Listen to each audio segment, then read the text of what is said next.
Hello दोस्तों, मेरा नाम प्रिंस और आप सभी का आपके अपने यूट्यूब चैनल मैथ मैराथन में स्वागत है। तो बच्चों, आज की इस वीडियो में हम सभी जानने वाले हैं क्लास 9th का चैप्टर नंबर 2, जिसका यहाँ पर नाम है हमारे पास बहुपद। ठीक है, प्रश्न वाले 2.1 को हम यहाँ पर कंप्लीट करने वाला है, जिसमें टोटल 5 प्रश्न है। वीडियो थोड़ी सी बड़ी है, लेकिन आप इसको पूरा देखिए, आपको मेरी गारंटी है पूरी समझ में आएगा। चलिए शुरू करते हैं। हाँ, तो बच्चों सबसे पहले जो हमारे पास पहला क्वेश्चन है, उसके टोटल 5 पार्ट है, 1 2 3 4 5। ठीक है, तो सबसे पहले हमें जो यहाँ पर क्वेश्चन को पढ़ना पड़ेगा। भाई क्वेश्चन हमसे क्या पूछ रहे हैं, तो यहाँ पर देखो ध्यान से क्या कि निम्नलिखित व्यंजकों में कौन कौन एक चर वाले बहुपद हैं और कौन कौन नहीं है, कारण के साथ अपने उत्तर सहित दीजिए। ठीक है ना। अब आपको देखना पड़ेगा क्या कि हमें क्वेश्चन में आपसे पूछा हुआ है कि कौन कौन से जो है जो एक चर वाले बहुपद हैं और कौन कौन से नहीं है। देखो यहाँ पर ध्यान से, आप सभी को पता है कि यहाँ पर जो बहुपद होते हैं उसमें ABCD में से वाले होते हैं, यानी जो x वाले होते हैं वो वाले होते हैं। ठीक है, और गिनती वाले होते हैं, यानी कि 1 2 3 4 5 में से होते हैं। ठीक है, अगर मान के चलो कोई भी हमारे पास ABCD वाले यानी कि जो x y जो z होते हैं उनमें से कोई भी उसका अगर घात जो है उसका यानी कि उसका जो पावर है, फॉर एग्जाम्पल हमारे पास यहाँ पर क्या है 4x है, अगर ये जो x है उसका घात -1 हुआ तो ये हमारा जो है बहुपद यानी कि पॉलिनोमियल नहीं कहलाएगा। ठीक है ना, समझ पा रहे हो। अच्छा, अब ये कब होगा? ये जब होगा जब किसी के बटे में, जैसे कि 2 बटे में x होगा, तब ये जो हमारे पास x का यहाँ पर घात आएगा वो यहाँ पर क्या आ जाएगा, यहाँ पर घटा का आ जाएगा। ठीक है ना, तो इस तरह से हम इसको कहेंगे नहीं। जैसे सबसे पहले हमारे पास ये वाला है, जो पहला वाला हमारे पास है 4x² - 3x + 7 है, तो सिर्फ x है और x ही है, और x का यहाँ पर स्क्वायर है, यानी कि इसमें एक चर है, एक ही तरह का चर है ना, और ये क्या भैया एक बहुपद है। चलिए ठीक है, हमने मान लिया। ओके, अच्छा दूसरा देखो, यहाँ पर एक ही तरह का चर है हमारे पास y है। ठीक है, और हमें यहाँ पर दिया हुआ है कि भैया y पर तो स्क्वायर है, जब में रूट का 2 है, वर्गमूल 2 है यहाँ पर अलग से। ठीक है ना, तो यानी कि y पर कोई भी वर्गमूल नहीं है, तो ये भी हमारे पास जो है क्या है, यहाँ पर एक बहुपद है, ये भी और ये भी। ठीक है, लेकिन अब यहाँ पर आप ये देखते हो तो यहाँ पर जो है t देख रहे हो आप, ये तो रूट के अंदर आ रहा है, तो क्या ये बहुपद होगा? ध्यान से देखो, ध्यान से सुनो, यहाँ पर नहीं होगा। क्यों? क्योंकि आपको पता है कि जो यहाँ पर बहुपद में जो यहाँ पर चर होते हैं उनकी जो पावर है यानी कि जो घातांक है वो माइनस में नहीं आएगा। ठीक है ना, घटा में नहीं आएगा, लेकिन इसमें जो है घटा में आएगा। घटा में कब आएगा भैया? जब कोई भी नंबर के बटे में आता हो, कौन? कॉन्स्टेंट, यानी कि जो ये चर ABCD वाले जो बटे में आते हो या रूट में आते हो, तो हम उसको क्या कहेंगे, यहाँ पर घटा में उसकी पावर है। ठीक है, तो यहाँ पर हमें ये आ रहा नहीं होगा। अच्छा, ये भी देखो बटे में आ रहा है, तो बटे वाला तो होगा नहीं, तो ये मान लेते हैं नहीं होगा। अब यहाँ पर देखो ध्यान से, यहाँ पर दिखा हुआ है x y t है, तो यहाँ पर 3 वेरिएबल है ना, 3 चर है, ABCD में से 3 चर है ना, x y t, और तीनों के घात अलग अलग है, तो ये तीनों मिलकर एक बहुपद तो बन रहे हैं। ठीक है, लेकिन 3 चर वाले, आप यहाँ पर लिख देना क्या कि भैया 3 चर वाले बहुपद हैं। ठीक है, तो इस तरह से जो आपका यहाँ पर जो क्वेश्चन है ये हो चुका है यहाँ पर कंप्लीट। तो बच्चों प्रश्न नंबर दूसरा है हमारे सामने, जिसमें क्या कह रहा है कि निम्नलिखित में से प्रत्येक में x स्क्वायर का गुणांक लिखिए। ठीक है, अब आपको समझना पड़ेगा बच्चों यहाँ पर क्या पे गुणांक क्या होता है। तो देखो बच्चों यहाँ पर ध्यान से कि हमें बोला हुआ गुणांक यानी कि x के स्क्वायर का गुणांक, मतलब कि x के जो यहाँ पर स्क्वायर है उसके साथ यहाँ पर कौन सी चीज़ है जो कि गुणा हो रही है। ठीक है, और यहाँ पर जो है डायरेक्ट ऐसे गुणा का निशान तो कहीं लगा नहीं हुआ है, तो फिर यहाँ पर आप देखना पड़ेगा कि कौन सी ऐसी चीज़ है जो कि x के साथ जो है डायरेक्ट लगी हुई है। मतलब जैसे कि मान के चलो यहाँ पर जो है 3 लगा है, ठीक है, 3x² है। ठीक है, तो अगर यहाँ पर अगर क्वेश्चन पूछता है कि गुणांक बताइए किसका, x स्क्वायर का, तो आप यहाँ पर देख सकते हो जो x² है वो 3 के साथ है।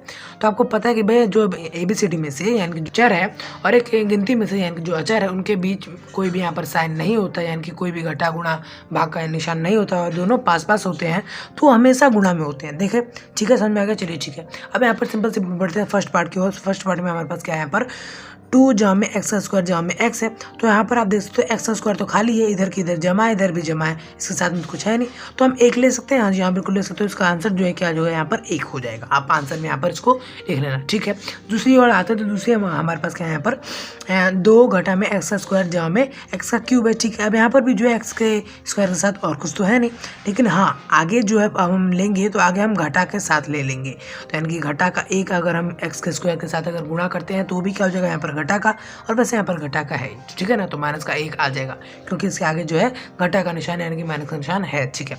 ठीक उस तरह यहाँ पर भी होगा क्या कि एक्स स्क्वायर के साथ अभी ये पूरा गुणा हो रहा है क्योंकि सब इसके साथ साथ लगा हुआ है ना, तो ये हमारे पास जो है यहाँ पर आंसर हो जाएगा, क्या हो जाएगा यहाँ पर ध्यान से देखना, पाई बटे में 2, ठीक है, यहाँ पे लिख दिया। चलिए ठीक है, अब यहाँ पर आप देख सकते हो भैया एक्स स्क्वायर तो है ही नहीं, हमें तो एक्स स्क्वायर का बोला हुआ था ना गुणा, बताइए, तो एक्स स्क्वायर है ही नहीं, तो यहाँ पर आप आंसर जो है 0 लिख सकते हो। तो प्रश्न नंबर तीसरा है, उसको आपको यहाँ पर समझना पड़ेगा।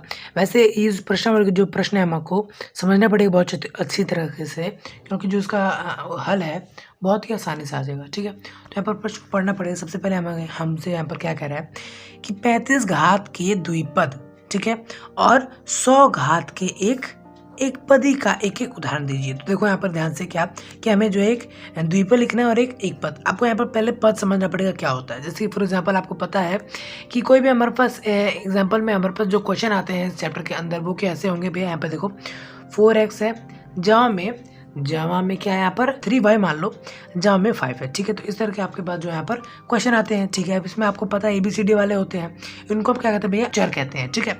और उसको हम क्या कहते हैं यहाँ पर जो गिनती वाले उसको हम क्या कहते हैं भैया अचर कहते हैं, ठीक है। और आपको पता है कि इन दोनों के मेल से हमारे पास जो ये आते हैं, ठीक है। अब आपको पता है कि एक तो यहाँ पर क्या है अचर है और एक यहाँ पर क्या है चर है, तो ये जमा और घटा की वजह से अलग अलग हुए दिख रहे हैं आपको यहाँ पर 1 2 3, तो ये हमारे पास जो 3 है वो क्या है यहाँ पर कहलाएंगे पद कहलाएंगे, ठीक है। अब यहाँ पर जो जमा है उसकी जगह घटा भी हो सकता है, लेकिन जमा घटा ही होगा, गुणा भाग नहीं हो सकता, ठीक है।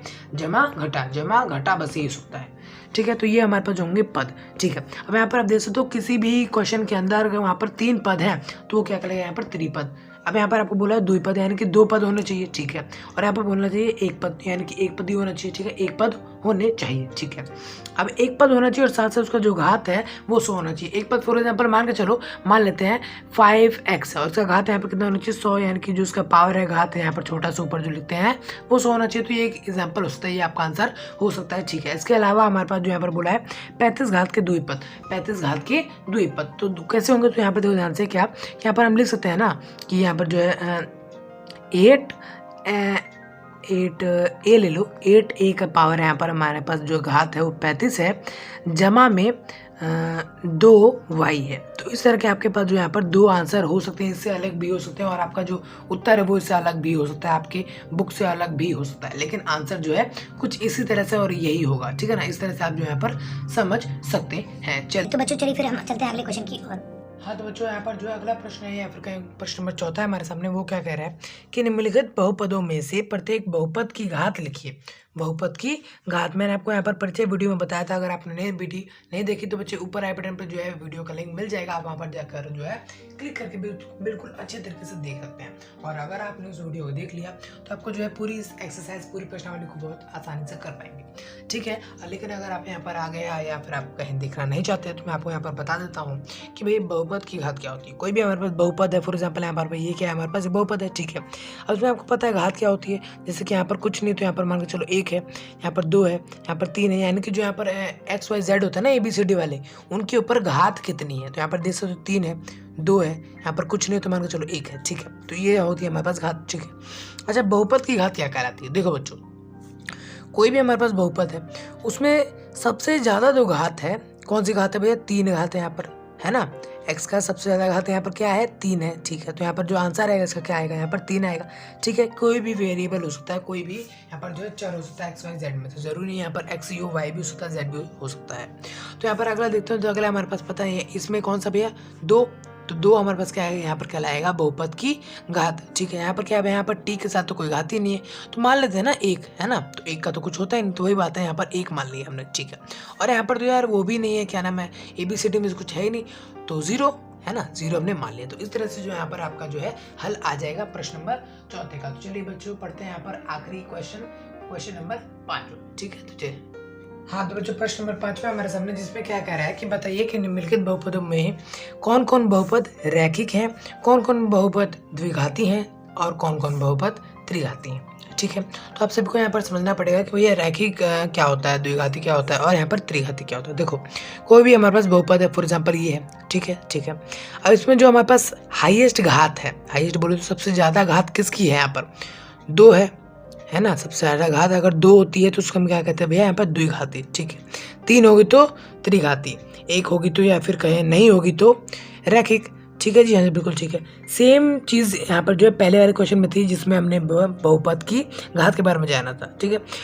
सेम चीज़ यहाँ पर भी है, लेकिन यहाँ पर जो है अगर 2 होती है, सिर्फ 2 हाईएस्ट जो यहाँ पर घात है, सबसे ज़्यादा जो एक बहुपद में घात है, अगर सिर्फ 2 होती है तो हम उसके यहाँ पर क्या कहते हैं, यहाँ पर द्विघाती कहते हैं। 3 होगी तो त्रिघाती, 1 होगी तो रैखिक, ठीक है। मान लो 3 4 5 6 7 8 9 10 15 50 20 इस तरह से हुई तो हम उसे क्या यहाँ पर कहेंगे, बहुपद की घात में आ जाएगा, सिंपल सी बात है। चलिए यहाँ पर देखो ध्यान से क्या कि सबसे पहले हमारे पास जो है एक्स स्क्वायर, जो हमें एक्स है यहाँ पर आप देख सकते हो सबसे बड़ा यहाँ पर क्या है 2 है, तो ये क्या आ रहा है 2 द्विघाती में आ रहा है, तो यहाँ पर हम सिंपल से लिख देंगे क्या यहाँ पर द्विघाती है। आप जो है यहाँ पर उत्तर में लिख लेना, ठीक है। तो यहाँ पर लिख दिया, चलिए ठीक है। अच्छा अगला है हमारे पास, अगला यहाँ पर आप देखते हैं यहाँ पर 3 है सबसे ज़्यादा, इस बहुपद में जो है 3 सबसे ज़्यादा है, तो यहाँ पर हम क्या लिखें, यहाँ पर त्रिघाती लिख देंगे, ठीक है। तो हमने यहाँ पर जो है लिख दिया। अच्छा अगला है हमारे पास, अगला यहाँ पर देखो 3 पद है, पद तो 3 है लेकिन यहाँ पर जो घात है वो 2 है, तो यहाँ पर इसका जो उत्तर होगा वो यहाँ पर क्या होगा भैया, द्विघाती होगा, ठीक है। हमने लिख दिया, चलिए ठीक है, हमने लिख दिया, ओके।